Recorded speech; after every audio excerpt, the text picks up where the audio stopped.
Bonjour, hello. I'm originally from Canada, in fact, southern Canada. Now, where I came from, I grew up speaking English fast like I am now. The R's in the words were hard. Car, harbor, sorry. I pronounced some words the Canadian way. House, mouse, louse, about. And every other sentence ended with A. You know what I mean, eh? Then there's the province of Quebec, or Quebec, en français. Anyone who studied French knows that the French speak fast. Bonjour, comment ça va? Temps pour le soyer d'hockey au Canada. Hello, how's it going?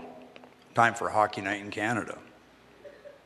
So, if you look at a map of Canada and do a little research, you'll find that 90% of Canadians live within 100 miles of the Canadian-US border.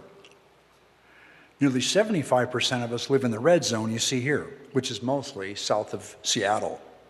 So even though we sing the True North Strong and Free in our national anthem, most Canadians are, well, southern. And me, I was born and raised in Windsor, which when you look at a map is south of Detroit, just like in the old Journey song. I'm just a small town boy, born and raised in South Detroit. I listen to rock and roll, I listen to Motown music, I know who Starsky and Hutch are, and I might have had a crush on Marsha Brady. I grew up and I went to Western University in London, Ontario, where I received a degree in psychology. After that, I returned to Windsor and began my studies in chemistry. And then I made a really big move and headed south to Mackenzie, Tennessee, just down the road from the University of Tennessee at Martin. That's where I began to further my studies in chemistry. Now, this should be easy for me. I'm a college graduate. I have a degree from an English-speaking university. I have a visa. I've arrived in plenty of time to register for the spring term at UT Martin. However, there was a problem. The administrative assistant said I was going to have to take TOEFL, the test of English as a foreign language. I said, I didn't think that was necessary. Well then, she said, you'll have to speak to the dean. And she sent me over to his office. The dean's first question, as best I can recall, sounded like this. Tell me a little bit about where you've come from and what your plans are here at the University of Tennessee at Martin. So I told him about Windsor being just south of Detroit, my degree from Western University, and yes, I did play hockey.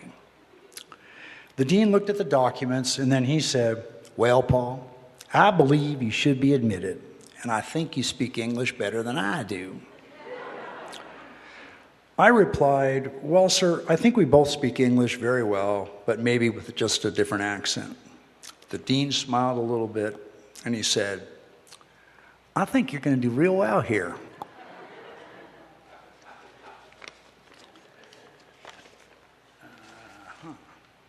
And with that, I was excused from taking the test of English as a foreign language.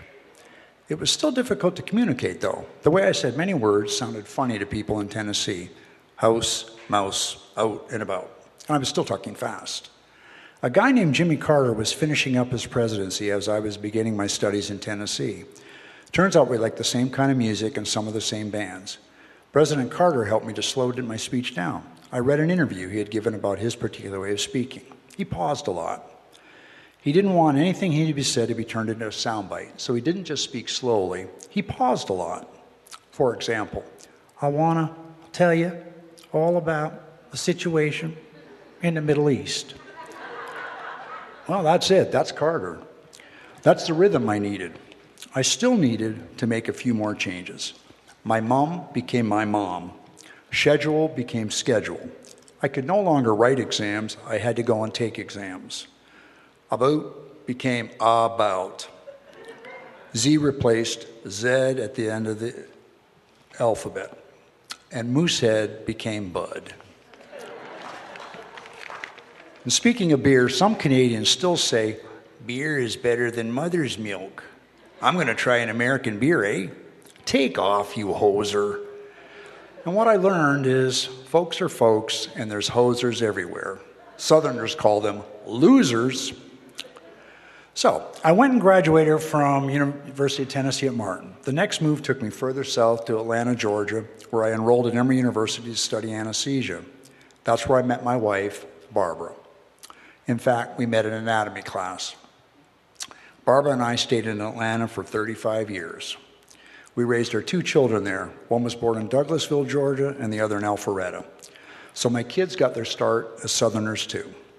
If you get a chance to meet my son, and you might because he's here tonight, he's going to say yes ma'am, no ma'am, and yes sir. Some things sound right because you're from a place. In 1995, I became a U.S. citizen. My in-laws showed up with a lot of beer, and the kids got new clothes. I started to do what a lot of American dads do, coach their kids' pee-wee sports teams. You know, t-ball, soccer, Pop Warner football.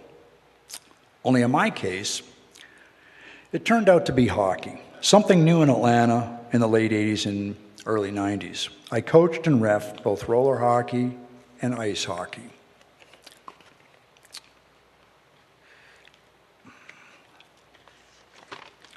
Both my kids played, and my son went on to play hockey at UGA.